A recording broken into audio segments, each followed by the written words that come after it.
Hello viewers, তোমরা সবাই কেমন আছো? আশা করছি তোমরা সবাই ভালো আছো। আজ নিয়ে চলে এসেছি একটা দুর্দান্ত সুজির তৈরি মিষ্টি নিয়ে। আর এই মিষ্টির নাম হলো সুজির রসবড়া মিষ্টি। সত্যি বলছি, এই মিষ্টিটা খেতে তোমাদেরকে কিন্তু দারুণ লাগবে। তাই চলো ঝটপট জেনে নিচে এর উপকরণ কী কী। আর এটা দেখতেও কিন্তু বেশ সুন্দর। তো প্রথমে গ্যাস ওভেনে আমি নিয়ে নিয়েছি একটা কড়াই। এর মধ্যে অল্প পরিমাণে ঘি দিয়ে দিলাম, 1 কাপ পরিমাণ সুজিটা দিয়ে দিলাম, তারপরে হালকা নেড়েচেড়ে একটু ভেজে নিচ্ছি। কিছুক্ষণ পর দেখো এর মধ্যে আমি লিকুইড মিল্ক অ্যাড করছি। অল্প অল্প করে দিয়ে দিলাম, তারপর একদম পুরোটাই দিয়ে দিলাম। এরপর একটা ডো আকারে বানিয়ে নিতে হবে। ঠিক এরকম বানিয়ে নিতে হবে। এটা একদম রেডি, এটাকে নামিয়ে নেব। কিছুক্ষণ ঠান্ডা হওয়ার পর আমি এর মধ্যে পাউডার মিল্ক অ্যাড করে দিলাম, তারপরে হাতে করে ভালোভাবে মিক্স করে নিচ্ছি।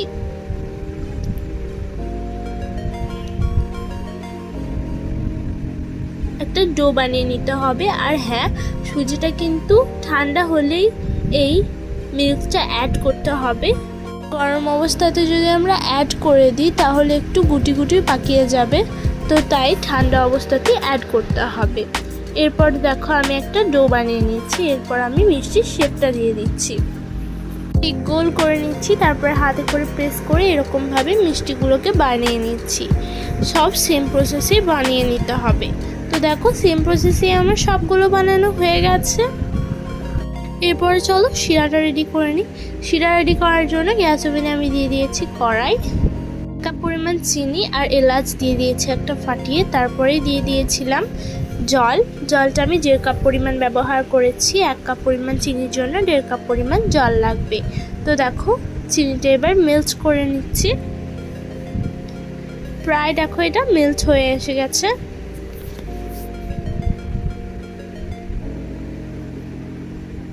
তো দেখো এটা এবারে ফুটতে শুরু করে দিয়েছে।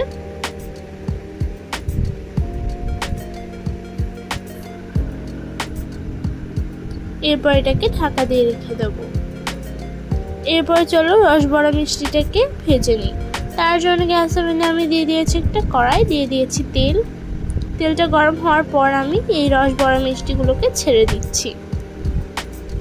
আর দেখো এগুলো ফুটতেও শুরু করেছে।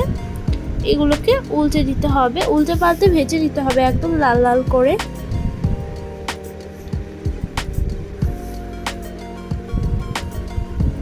তো দেখো কিছুক্ষণ পর কিন্তু আমি এটাকে উল্টে পাল্টে ভেজে নিয়েছি। এটাকে আরেকবার নাড়িয়ে নিলাম। আর এখন এটা প্রায় লাল হয়ে এসেছে।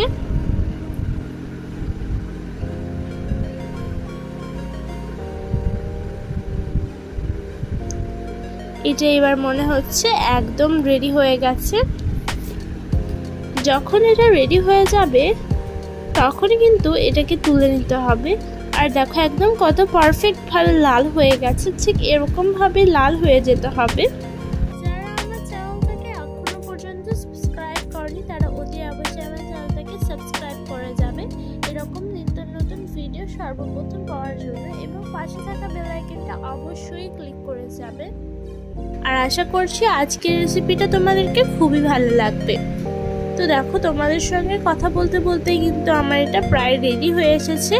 এরপর এগুলোকে তুলে নেব। ঠিক এরকম লাল অবস্থাতে তুলে নিতে হবে।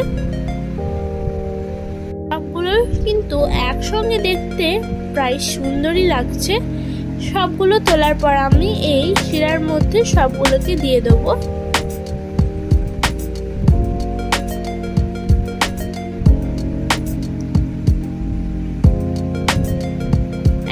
এটাকে নেড়ে নিচ্ছি।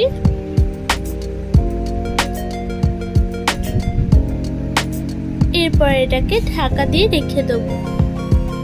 এই দেখতে পাচ্ছো এই ছিদ্রটাকে কিন্তু বন্ধ করে রেখে দিতে হবে। তারপরে দেখো এটা একেবারে রেডি। এটা খুলে দেখো কত সুন্দর হয়েছে, একদম ফুলে ডবল হয়ে গেছে।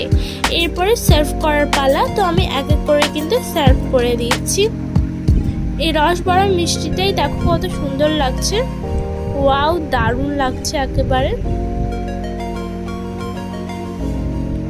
তাই তোমরা একবার হলেও এই রেসিপিটা ট্রাই করে দেখবে। খুবই সুন্দর একটা রেসিপি, বাচ্চা থেকে বড় সবাই কিন্তু এই রেসিপিটা খেতে চাইবে। খুবই সুন্দর দারুণ একটা রেসিপি। সুজি দিয়ে যে এত সুন্দর একটা মিষ্টি হয়, দারুণ একটা ব্যাপার। এর ভেতরটা দেখিয়ে দিচ্ছি যে কেমন হয়েছে, একটা চামচের সাহায্যে দেখিয়ে দেবো।